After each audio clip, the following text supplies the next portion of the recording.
Well, today I'm feeling particularly lucky because we have somebody who spent their entire life in financial services. Not quite sure if it's as long as me, but probably is. In fact, probably longer. Today I'm delighted to welcome Roderic Rennison. Roderic of Catalyst Partners. Thank you for coming. How are you? I'm very well, and it's a pleasure to be here. So you've come from Woburn, you say? Woburn, yes. And that's near Milton Keynes, you told me. So journey over? It was typical, but where it was all going fine until you get to a road worker, then it's a hold-up. But hey, that's life. It is life indeed. So Roderic, I mentioned in my little brief introduction there, you've been around the industry for a very long time. When did you actually start enjoying the industry? I joined the industry, or now, as people prefer to call it, the profession, in 1973. Now, you are the first person I've met who's been in this industry longer than me. I joined in 1982, but you've had... Oh. Yeah, dare I admit it, I'm in my 52nd year. Well, blimey, congratulations. I thought 42 was good, but there it is. So tell me then, why financial services? How did you get into financial services? And what is your background? What's sort of... Like everybody else, I think nearly everybody else, I fell into financial services by chance. Yeah.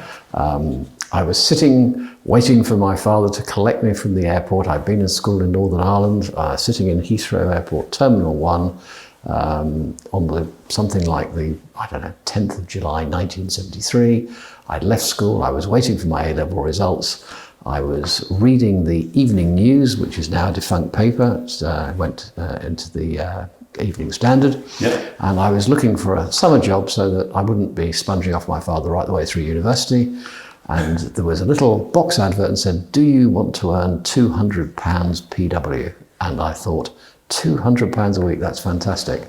So long story short, a week later, after an interview, I found myself working for a now defunct company called Investment Annuity Life Assurance, and two actors called Ray and Vince trained me on, like all the other recruits, a script, and if you passed out after a whole 3 days, you went to knock the doors. And Amazing. On the 19th of July, 1973, I started knocking the doors in Hounslow West. But the question, of course, is, but did you get to that £200 a week mark? I might have done on a couple of weeks, but after 8 or 10 weeks, I found that I was probably one of only 3% left because the turnover was just phenomenal. Oh, I remember it well. Your story is identical to my story. I was 6 weeks away from graduating, doing medical photography, and I realised that no way on earth I wanted to work in the NHS at that stage. And I was sitting on the tube reading the Standard, and on my advert said, yes, you can. 6 years ago I was broke, now I have this, that and the other. I thought, fantastic. So that's when I joined the life insurance industry in 1982, knocking on doors. So, I was going to go to university to read for a degree in library and information studies at the, in Loughborough, and I deferred a year and never went. Probably got off lightly then. I mean, an academic librarian. Yeah, but I'd have only landed up selling some form of information systems. I would have been in sales. My father was absolutely beside himself that I was going to do librarianship, and he was even more beside himself that actually I started selling life insurance. So he said, can I send you to an educational psychologist, and providing you'll agree to abide by the outcome. So punched holes in bits of paper, which it was in those days, and produced sort of graphs. It would have all been done on PC now, our laptop, and it basically said, your son should be in sales, and we recommend he joins Mars in Slough. But my father said, well, if that's the case, at least try and find yourself a respectable role. So the rest, as they say, is history. Financial service it was. And knocking on doors, how did you find that? Well, because I had nothing to lose, and because I, at that stage, believed I was going to go on to university, it was just like an adventure. Yeah. And I was just fascinated by the whole process of You got in the morning. If you'd sold a policy the night before, you handed in your proposal. You did a bit of training maybe with somebody. Then you went out with your field manager in a car for a sort of lunch at about 3:30, and then you got to your patch, and at 5:30 you were allocated X streets, and they'd meet you back at 10:30. So that was what it was like. Completely mad, wasn't it? Exactly the same, knocking on doors at all hours. And there are so many adventures, so many stories, but that was just the beginning. Then you ended up at Robson Rhodes, the accountants. So well, I did after. I did after a number of roles, but I landed up in Robson Rhodes in what was something like 1996. Okay, quite a few years later. Quite a few years later, yeah. And I was recruited on the basis of the partner there, Nicholas Andrew, wanting to expand, and he recruited 4 managers in quick succession, which was 2 more than actually the budget allowed for. And really, the test was, could you transition from selling on a commission basis to working on a fee basis? Yeah. And at the end of 2 years, I was the only person standing. Amazing. I wouldn't have been probably, but for the fact that one of the other 4 recruits was actually very well socially connected, and his father was the Attorney General in Hong Kong, and he actually fancied, in the end, going out to Hong Kong and just living the good life and womanizing with his father, who was a divorcee. So he just packed it in after 6 months, and there I was, left to carry on. Amazing. But then you mentioned a while ago that your time at Rodson Rhodes was particularly valuable to you when it came to the retail distribution review. It wasn't so much. Well, it was, and the reason was that they discovered marketing with a capital M in about 1993, 1994, and they recruited the marketing partner from Coopers and Lybrand, as it was in those days. Yeah. And she decreed that partners had to cold call. Yeah. Well, if you can imagine the average accountancy firm partner, it filled them with dread. Yeah. But of course, I'd done that all before. Yeah, of course. So I found before long that I was running 2 of the firm's 9 marketing groups, and one was in cable and satellite, and the other was in paper and packaging. Wow. And I was making a lot of the cold calls, phoning up people and saying, I'm Roderic Rennison, I'm from Robson Rhodes, the alliteration of the 4 R's. We've got a lot of expertise in your space, and we'd like to come and actually talk to you. Yeah. Many partners just couldn't bring themselves to do that. So, I found myself in demand amongst the other partners for helping them out. I think it's that recognition that when people say no to you, it actually doesn't hurt. No. And also you realise that it's just ratios, isn't it? At some stage, you've got to get the no's out of the way, and eventually somebody will say yes. It's just being sort of, determined and consistent. And, but I think it's a confidence thing as well. Exactly. Yeah. I think it was I don't know whether he's still around. He probably is, but he'd be in his 80s. Clive Holmes of Abbey Life. Right. And he used to get people practicing doing phone calls in front of the mirror. Yeah. Now, it's not something I ever particularly did, but one of the things he said is, if you're confident about yourself and what you've got to promote or sell, you're far more likely to get a positive outcome. Yeah. And I learned that was absolutely the case. I mean, if you aren't sure about what you have, and you aren't sure about what you're offering, then you're much more likely not to get the positive outcome you're looking for. When you're timid, let's put it that way, that comes across, doesn't it? It does. And it is fascinating. And I think certainly, from my perspective, that period of my life when I was working for Liberty and Life, then Allied Dunbar, before I became an independent financial advisor, it was tremendously valuable because you just built resilience. And then if you take the retail distribution review, became effective on 31st of December 2012. I'd spent the previous 2 years with a number of clients helping intermediaries get comfortable with the idea that for the first time they were going to have to talk about their charges and charging fees. Well, what they hadn't seen, of course, was effectively the offset that you can use platform fees to pay. Yeah. many started with the premise that they were going to have to actually charge fees for the first time, and that was filling them with fear and trepidation. And again, just saying to people, if you're competent about yourself, you're competent about the level of about your technical knowledge, that will come through. If you look like you're hesitant, it won't happen.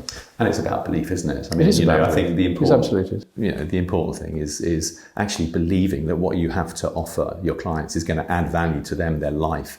And there are numerous examples in my career where for whatever reason, people have suffered a critical illness immediately after taking out a policy, for example, and you see the difference that brings to people's lives. So you progress through financial services. I think we first met, correct me if I'm wrong, but it was at Think, was it?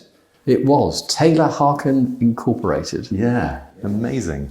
And we were at that stage Key Software, so we were selling software run by the late Simon Chamberlain, who of course went on to set up Succession. I know, very small world. So I was Simon's COO. Well, exactly. And I remember those early interviews and those early chats, and it was fascinating. And by the way, Lucy Late sends her best. Good to hear. Yeah, she's very well, and asked me specifically to remember her to you. She enjoyed working with you enormously. So let's move on now to today's industry. I mean, obviously things have changed massively. Retail and distribution review was really the first line in the sand, wasn't it? Where things were beginning to change quite aggressively. Now, of course, we've got consumer duty and everything like that. But seems to me, and obviously, which is why we're still in technology, all roads ultimately lead to technology. They have to. It's data first, isn't it? And then tech. Is. But tell me about what you believe or your views when it comes to technology providers, platforms and intermediaries. What do you think are the sort of the challenges? What do you think are the positives, the negatives or whatever? Just give us a bit of a helicopter view on where you think the industry is today. Well, I think increasingly tech is absolutely key. I mean, I would be saying that to you. It's a pun on key solutions. But you've lived and breathed tech yourself. Yeah. I mean, I see it from a slightly detached view, if you like. I'm not a person who understands how it particularly works, but what I see is those who adopt technology are definitely in a better position relatively than those who just pay lip service to it. So, if I look at the usage of technology by firms, it varies from people who use about, say, 10 or 15% of it, and those who actually make the effort to really get the most out of it. And it's those who get the most out of it that actually are able, if you look at a client level, to interrogate client data. And if they can interrogate client data, they're then in control of the business, and it's not data that's dictating what happens. They're actually using the data to actually get what they want from their clients. Yeah. And I think it's ever more important because, I mean, as you know now, I spend my time in mergers and acquisitions, Absolutely. Which is a nice way of saying I help people with their succession, whether that's management buyouts or employee ownership trust succession or family succession, or in most cases actually selling the business. Yeah. But the fundamental starting point is that the acquirer wants to actually know about the business. That's knowing about the clients. And it's not just how many clients you've got, but where do they live? What assets have they got? What are the family groupings? And it's people who use their technology well who can provide that information, and those that don't use it so well for whatever reason struggle. Yeah. So really important.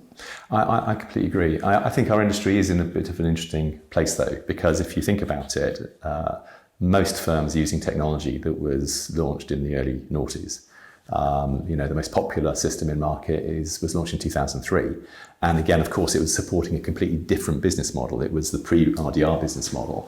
And things have moved on massively. And I think the issue now with consumer duty is that firms aren't using the technology perhaps as comprehensively as they should have been, but now also the technology has been bent and twisted over the years and is quite difficult to get meaningful management information that responds to the requirements of the regulator, because the regulator, of course, knows all too well what firms can get from the technology they are in use, that's in common use. And you say you're in mergers and acquisitions, and we'll get into that in a little bit more detail soon.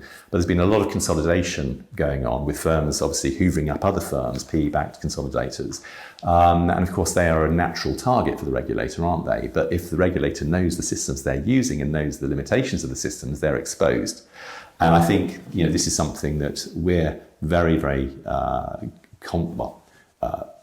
aware of, let's put it that way, because the world is going through major digitization. Every industry, every business needs to adopt technology, as you say, to surface meaningful business intelligence, which is actionable.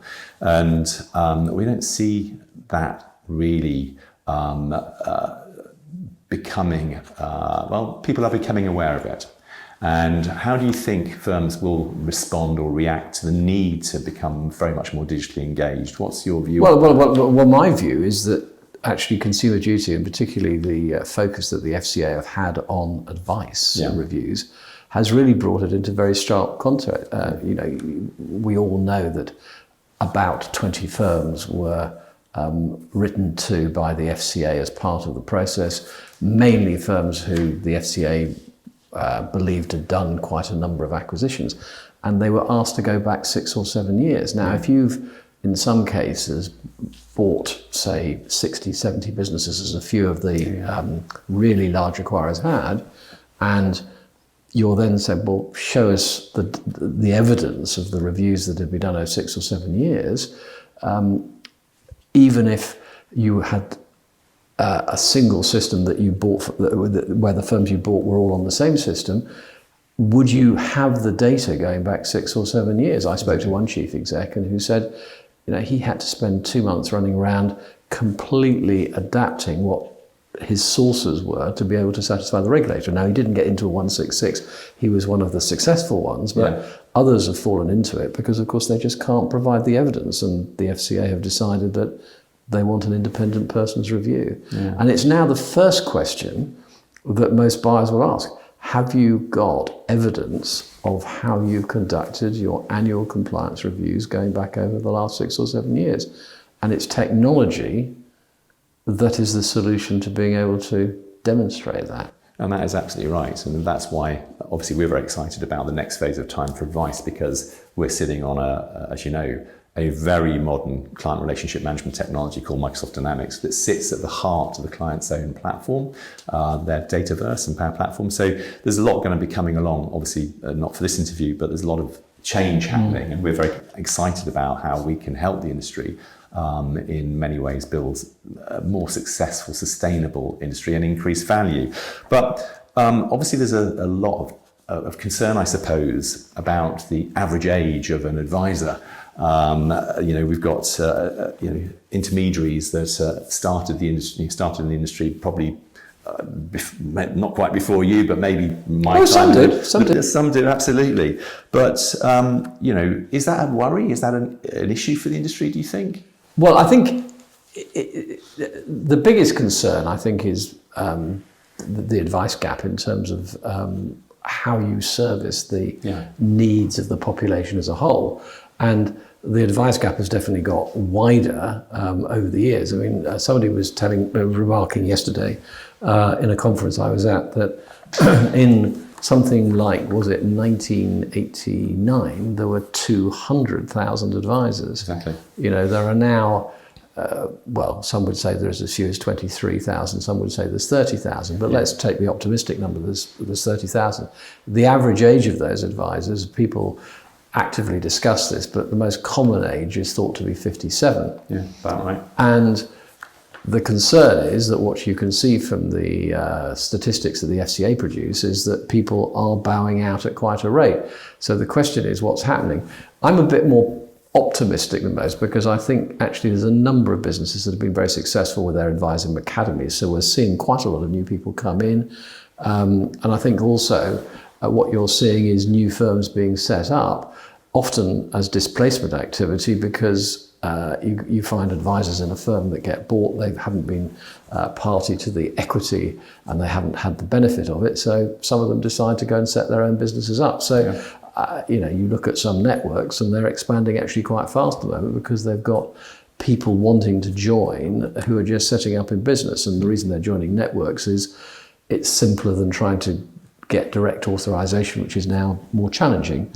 But people adapt, people change, and there's definitely you can, you look at organisations like NextGen and various others who are encouraging advisors in terms of setting up businesses, and it's really impressive what's happening with the next generation, advisors in their late 20s and 30s setting up in business. So I'm confident, and it is still a tremendous profession to be in. It's remunerative, it's rewarding, and okay, some people feel overburdened by the issues of regulation and also fast-changing technology, but if you get the right people around you, you can run a tremendous business and have a tremendous lifestyle. So I'm very confident about where the future lies. And digital will play its part in helping some people get access to advice without necessarily being traditionally face-to-face. But I think what we've seen, if you take Robo, for example, is that you do need some human engagement in some part of the process. Oh, most definitely. And that's been proven time and time again. At the end of the day, it's a matter of trust, isn't it?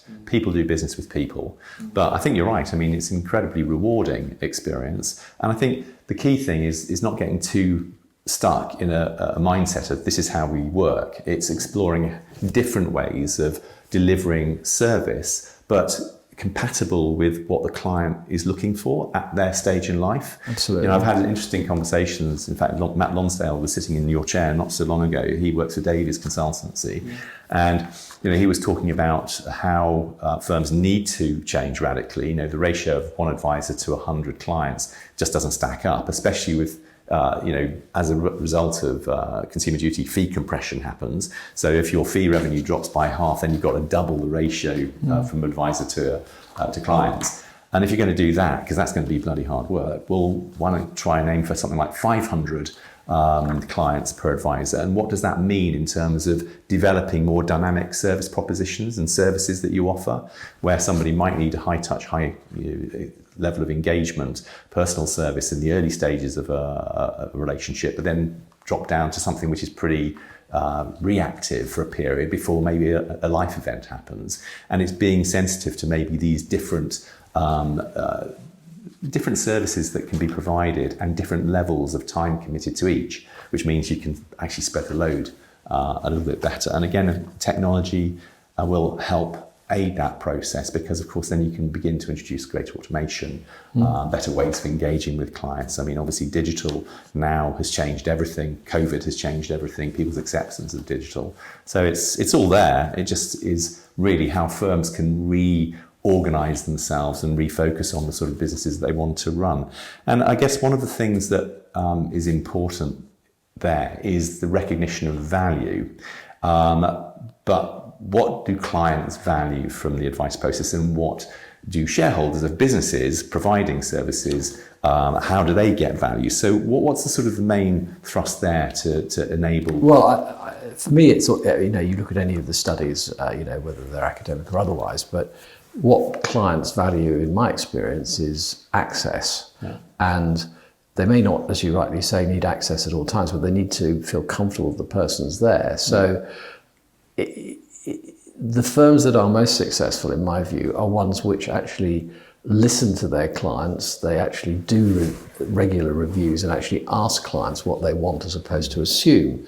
So I think what clients want is, they want, if they are going to meet, and that doesn't have to be face-to-face anymore once they've perhaps met them physically once, they want to be able to have access to the information, discuss what their concerns are, and then just be confident that the advisor is going to deal with things. So, in the interim, and I think therefore, what we're seeing now is, on the average review, I think probably a half or 2/3 of, probably with most businesses, are done remotely, and it's only maybe once every 3 or 4 years perhaps that somebody feels the need that they need to meet physically, but there will be exceptions to that.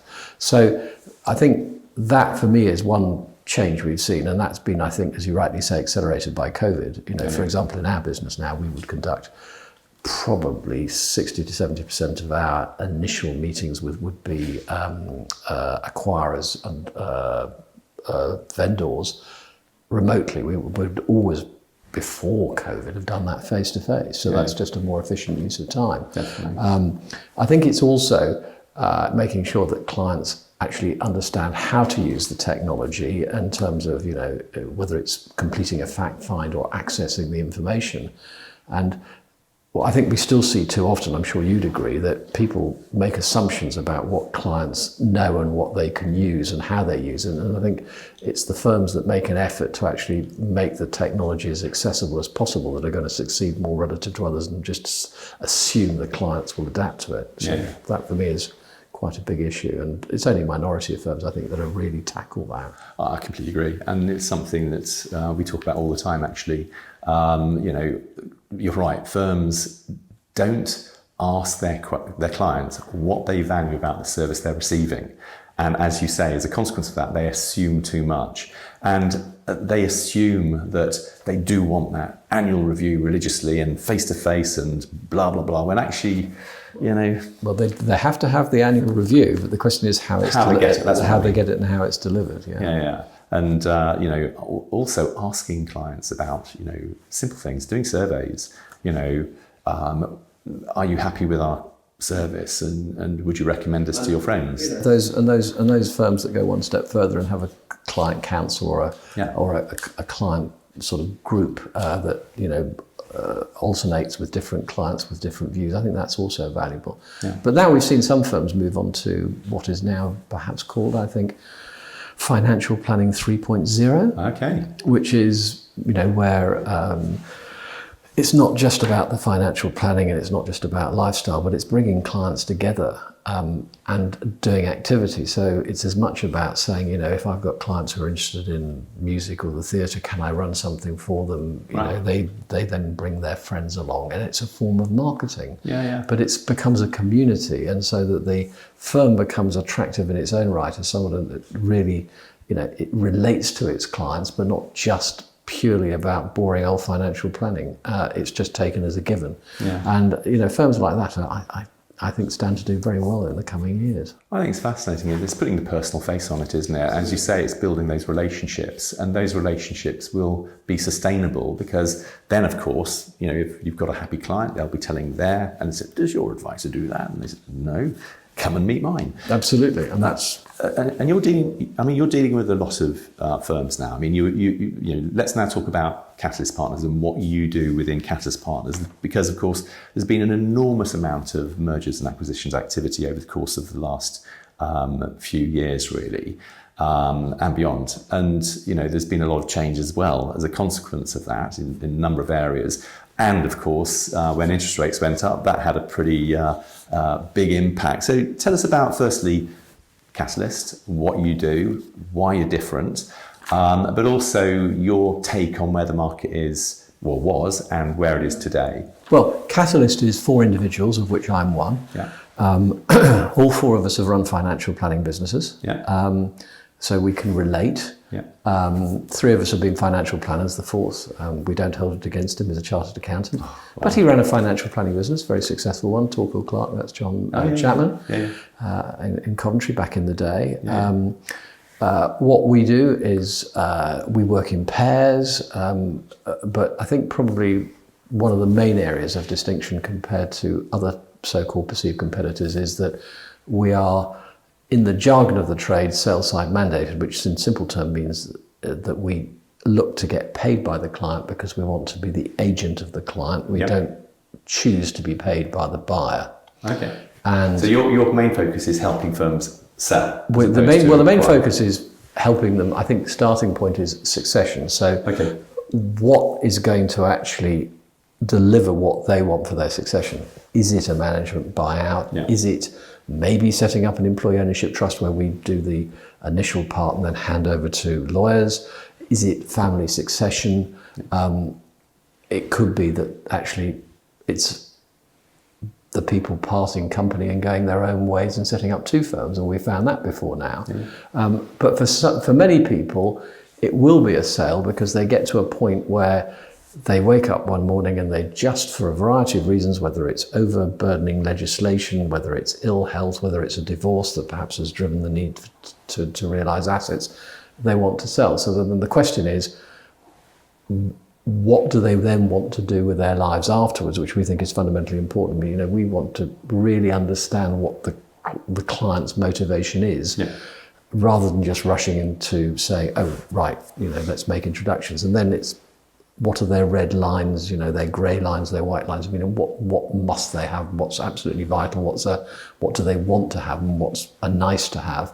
And it's from there that we then get to a point where we're able to say to a client, well, we think that you might want to talk to these people. And then before that even, we want to then write them a sale information document, in technical terms, an information memorandum, which is presenting their business in the best possible light in an accurate way. Yeah. And if you've written a really good information memorandum and you relate to the right people, what you then shouldn't get is nasty surprises down the road, partway down the road, about what the firm is like and the buyer is like, and changes in the valuation and so on. Yeah. And we then guide people right the way through the process. We attend the meetings with them. We help with the incoming due diligence. We find them a lawyer if they haven't got one, deal with tax advisors if we need to, and then bumps along the road that there inevitably are before you get to completion. And even after completion, being there to make sure that the deferred payments are made, which, it's not just the initial payment, it's the deferred payments. Yeah.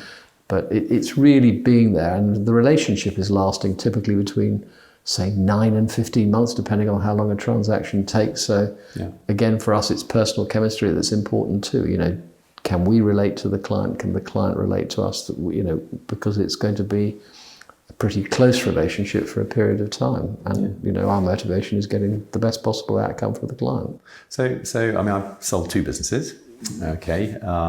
And that's been an interesting experience, because the next question I'm going to basically, I know what I think, but the next question I think is very relevant, because in our situation, we did the first one without an agent and we did the second one with an agent. So I've got first-hand experience of dealing with a professional or not.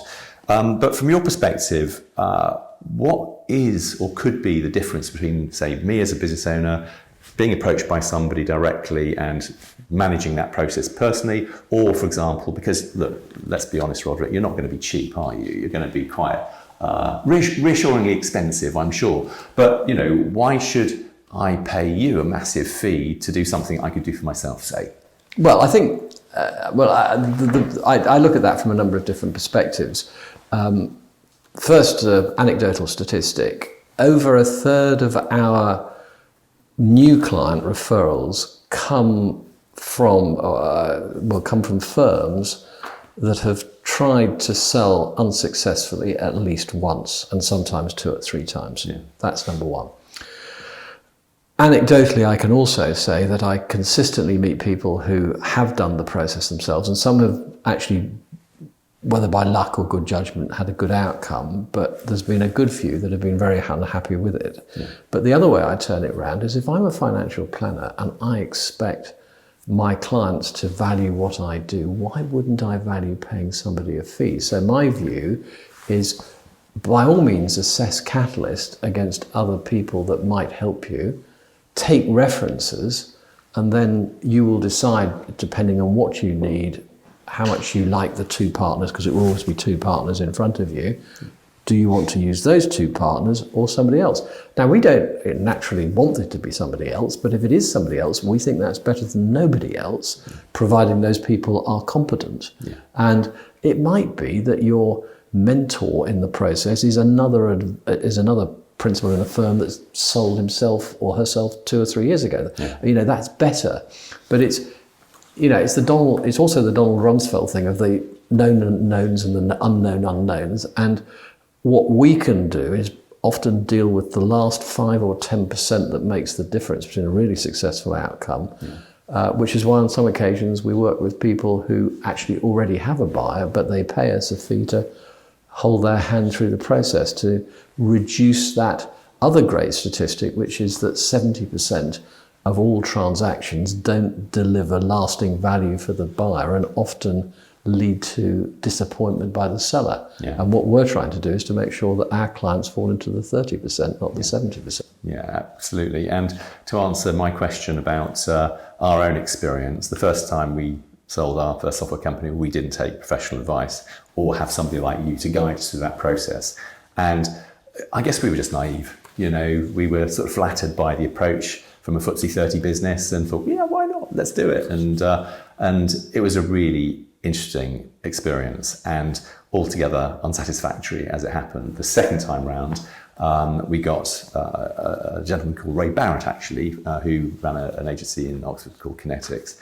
And having interviewed quite a few London firms, and then Ray, it was that personal relationship that made all the difference. So sort of more boutique-y, small, professional firms that, you know, like Catalyst, like yourself, who understand the industry, understand the nuances, understand what the buyer is looking for to get that right outcome, I think just definitely turns the dial. So certainly my recommendation would be, without hesitation, if you're thinking about selling the business or your business, then definitely get somebody like yourself involved in that process, because it will make all the difference for all the reasons that you've just rehearsed.